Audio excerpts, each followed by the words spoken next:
cumulus cloud. It starts off as cumulus clouds. They look like, you know, you remember when we were on our last, well, both of the programs, we had the cumulus clouds, and they were somewhere in between cumulus and cumulonimbus, not quite cumulonimbus, but they were growing.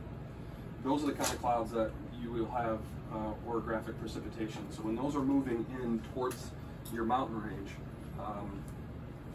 you'll get the precipitation because of a couple different factors. One is, we're going to talk about lapse rate.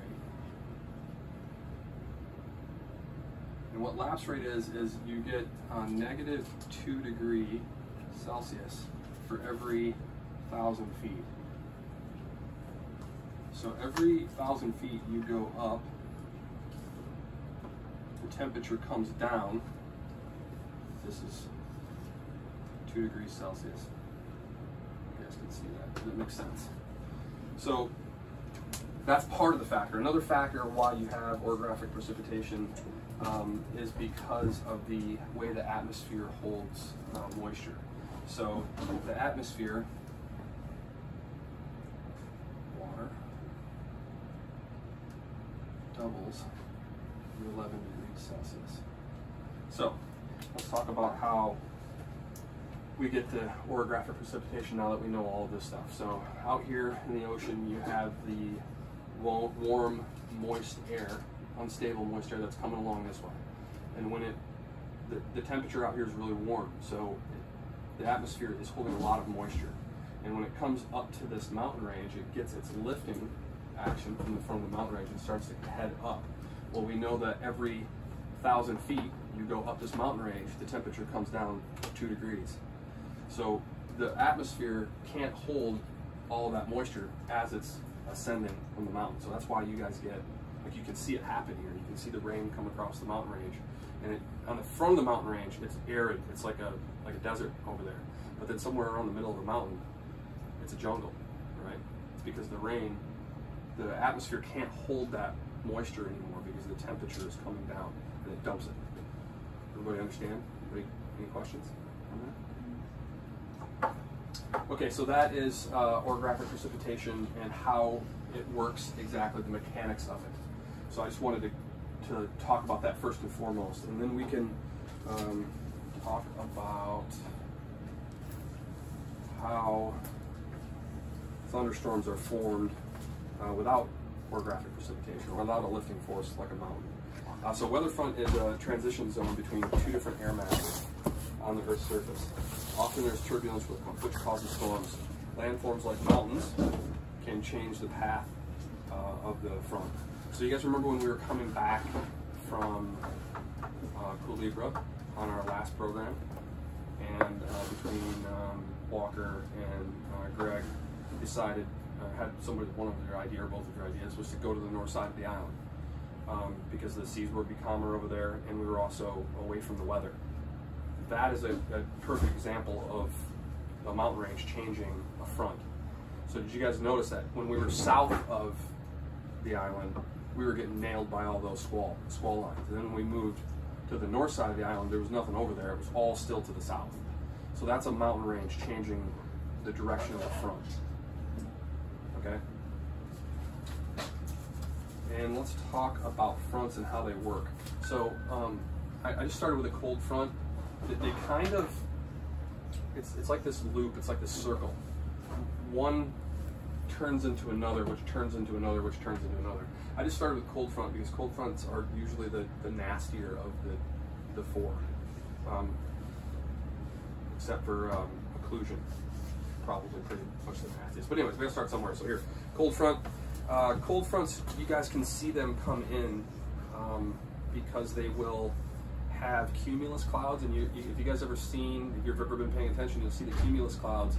They're the the white puffy clouds that are up in the sky, and they'll start to come down. The ceiling will get lower and lower and lower, and then they kind of get a flat gray area to them, and then they'll grow like they did that one day, and then they turn into these cumulonimbus clouds. So that's how a cold front starts with the clouds if you're looking for it. And it forms when a cold air mass pushes into a warm air mass. Cold fronts are typically fast moving at about 2 times the speed of a warm front, and it pushes under a lighter air. causing it to rise. So here's a perfect example of it. There's a cold front that's coming in, or where a cold front and a high front are meeting, and it pushes in underneath. And remember what we talked about for a thunderstorm or cumulonimbus cloud to form, we need a lifting action, right? So that is the lifting action, is the low front is coming in pushing the warm, less dense air up, and that's your lifting action. And then you get a lapse rate. There's still a lapse rate. Lapse rate is anywhere in the atmosphere, it doesn't have to be around a mountain. And the warm air will come higher, and the higher it goes, the lower the temperature is, and the less it can hold water. So then it starts to rain. So they'll usually start off like this, like we saw in the program, and then they start to grow to the mature stage. And the mature stage is when the rain starts to come down. And then when you have a mature stage, you also have your highest winds, and you get possibility of a microburst, which is here and right there. They can be pretty severe in cold fronts, especially if you have an occlusion, and we're going to get to that later, which where a cold and a warm front come together, and the cold front kind of moves around. So these are really dangerous. If you guys ever see those out while you're sailing around, you always want to make sure the captain knows about it, or if you guys are on the boat and you're the captain, you probably want to steer clear of that guy. They can last up to 2 to 3 hours, and 2.5 miles in diameter, maybe bigger, depending on the cell. And we've seen those before out here as well. When you look off in the distance and you see cumulonimbus clouds and you see that, it may not look that nasty, but you can see that, that's a microburst. So those are the things that knocks ships over. Those are bad guys. Also in a cold front, you're going to see squall lines like that down here. And if you've heard me talk to Greg about it, or maybe Rob, your squall line is going to be right down here, and it's going to be really pronounced. You're going to gain anywhere from 15 to 25 to 30 knots of wind. So you got to make sure watch out for those guys. And those guys are in cold fronts and occlusions, or occulted fronts. When we were in the squall, you were like, there's another squall line coming. Right. And you saw it, so there can be like multiple. Right. So in front of your cells on a warm front, your cells will be at the front of a warm front. Because remember, the cold front comes in behind it and pushes it up. So those squall lines will be at the front, and they could be miles deep, and there could be multiple squall fronts, especially around here because we've got the orographic precipitation. The closer you get to the mountains, there's multiple squall fronts that are coming through. And typically they'll be worse in a cold front or an occlusion or a occulted front. So you gotta look for those. And we're gonna get to that one at the end, and it's kind of both of these together. Okay, so as your cold front passes, the winds will become gusty. So you guys, when we have gusty winds here, it's because a cold front is moving through the area. Become gusty, you'll feel a drop in temperature. Like sometimes you'll feel that before a big squall. A big squall will come through and you'll feel the temperature drop noticeably. I mean, the scary times are when you're out to sea at night, right? And you can't see, there's no moon, and it's completely black, and you can't see the sky. And you're sailing, and you've got all your canvas up, and you feel the temperature drop like 10 degrees. Oh, you gotta burn the sea, you gotta get rid of them, right? You gotta strike it because you've got a squall coming. So after it passes, you're going to see Stratocumulus and Stratus clouds, and those are these guys right here. It's the clouds that kind of look like a broken apart cumulonimbus cloud. They're just kind of big and gray. And the Stratocumulus are going to be a little bit higher. So as the cold front passes, you're going to see those clouds. And then we have the warm fronts. So warm fronts, after this cold front passes the Stratocumulus and Stratus clouds, the ceiling is going to be coming up, right? You're going to see the cumulonimbus clouds during the cold fronts that look like this. They're going to have an anvil top on them, the bottom's going to be flat, and they're going to be pretty low. And as that front is passing, you will see these turn into Stratus clouds and Stratocumulus clouds. So the ceiling will start to come up, and the cloud will kind of spread out. And instead of be billowing like a giant cotton ball, it's going to turn into this like gray blob. But you'll noticeably be able to see the ceilings coming up. There's a warm front's coming. What do you mean when you say ceiling coming up? These things that I'm talking about, cold front, warm front, are the pressure, the atmospheric pressure, right? So cold fronts are a low pressure. You can see them, and I didn't put this up here. And also, just kind of go back a little bit. This should be blue. I don't have blue. So if you ever look at the weatherman, or if you look at a low-level prognosis chart, this will be blue. Cold fronts will be blue. So anywhere you see green, that's blue. And then you'll also see one of these guys. That's a low front, low pressure. So if you go look at the barometric pressure in the barometer right there, as a warm front is passing, the pressure will drop. So when I say ceiling rising, it means that the pressure is rising. And also the bottom of the cloud would be the ceiling is going up. So you know high pressure is coming. These guys. Am I boring you guys to death yet? Trying to keep it exciting. We're going to talk about more clouds here, so stick with me. Okay, so warm front, usually your skies are going to be clear, but before the warm front comes in, you're going to have cirrus clouds and cirrostratus clouds. So the high clouds, the cirrostratus and the cirrus clouds, the wispy ones, and the ones that are really high up in the sky, that are just like white. You're also going to have altostratus. As the warm front is passing, that means the ceiling is coming down. So your altostratus clouds, I don't really like this picture, but your altostratus clouds are, they're high in the sky, not as high as the cirrus clouds, but they look like somebody took cotton balls and like put them all really close together and then stretched them out. And they're all up there in the sky. Those are altostratus clouds. But you can tell the ceiling is coming down. And around here, because the weather moves so fast, you can see it. You can see cirrus clouds way up there, and then below it you'll see some altostratus clouds coming in. And then maybe way off in the distance there'll be some stratus clouds. So you can really see the weather moving around here. And if you guys look for it today and tomorrow, you'll be like, oh, this is this. So we do have a warm front coming through right now. That's why the winds are going to pick up later on. Anyways, back to this. Rain is likely as the ceiling is coming down, and as it passes, you can get thunderstorms if the air is unstable and has a lifting force. Unstable air just means in a warm front, warm air is usually unstable. That's why you get the cumulus clouds, and that's why they, like in an afternoon, you can watch them grow. The ceilings come up, or the tops come up on them, they turn into cumulonimbus clouds, because the atmosphere is unstable. And usually there's wind involved with that as well. Cold fronts is also unstable air, but we're going to get to stationary fronts, and I'll talk about stable air in a minute. So if you go full circle, you'll see that the ceiling starts off high, cirrus or cirrostratus, and then comes down, altostratus, and then cumulonimbus. And then the warm front passes, then a cold front comes in, and then there's also low clouds associated with the front of the cold front. So you see how it comes full circle. As they're moving past one another, the clouds will tell the story. And that's how you know what's going to happen. Stationary fronts. Stationary fronts are when a cold and a warm front stop moving. They're two weak fronts, and neither one of them can push the other one out of the way. So there'll be a stationary front.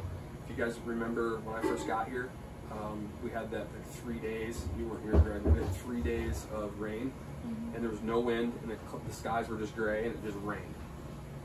That was a stationary front. And I don't know if you remember, but we were laying weird. Like the boat spun around, and our stern was out here because the wind came out of the south. And that's because with a stationary front, the wind moves parallel to the front instead of perpendicular. Like cold fronts, warm fronts, they move perpendicular, but stationary, they move parallel. So that's why there's the wind was in a weird direction, and the clouds were hanging out for quite some time. This was a stationary front. And you'll normally see nimbostratus or low cumulonimbus. There'll be little to no wind, like I said. And then an occlusion, or a colded front. That's when, so cold fronts, like I said, move faster than warm fronts. So this is when a cold front catches up to a warm front and it overtakes it. And it'll pass it from underneath. Because remember, the cold, dense air moves down underneath the warm, lighter air.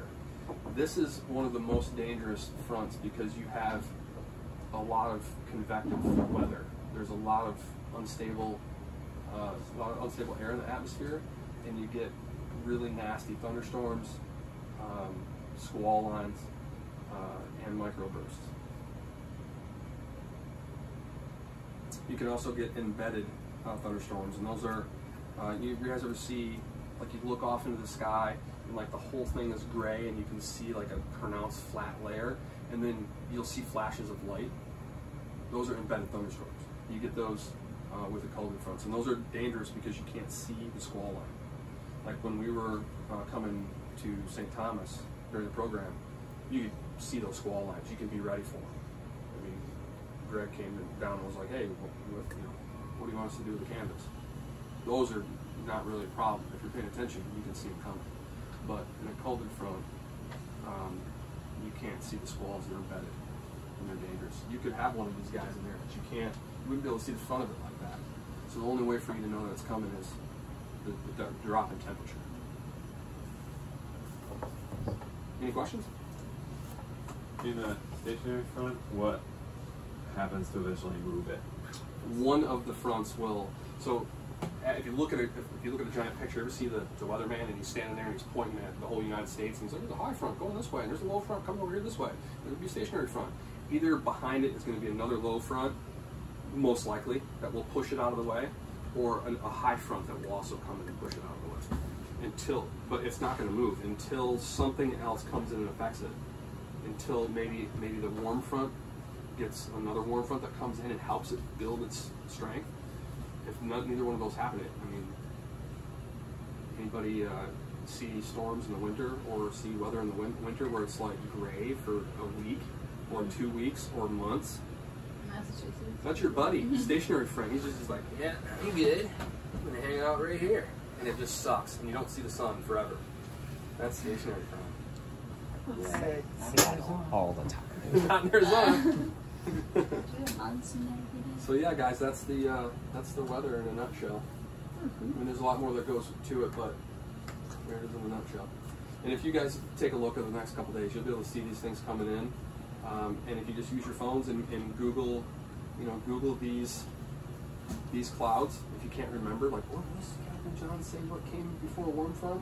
And you just Google it, and if you do that for a couple of weeks while looking at clouds, you'll be able to just look up the sky and go, "Oh, there's a warm front coming.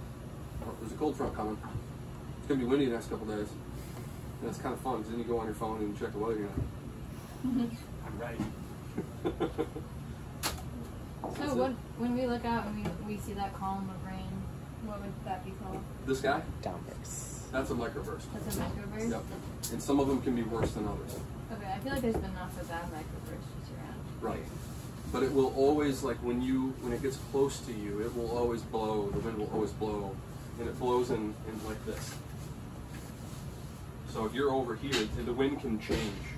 Okay. That's why, I don't know if you've heard me talk to Greg about if we can play the thunderstorms, what's your course? And I said just play the storms, because you can head up.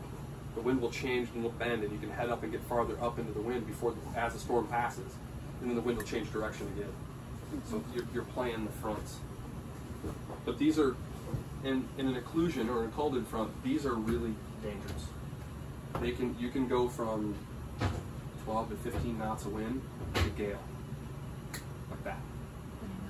So if you see any one of those two, make sure that whoever you're on the boat, who's driving, who's the sail, Kevin, handling the sails, and make sure he knows, because it's really important to make sure you get your canvas reduced before you run over those guys.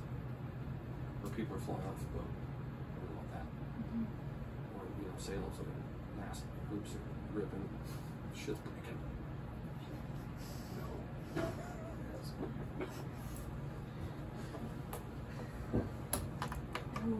Any other questions? All right, I either lost you guys completely or I did a good job explaining everything. Thanks. That was awesome.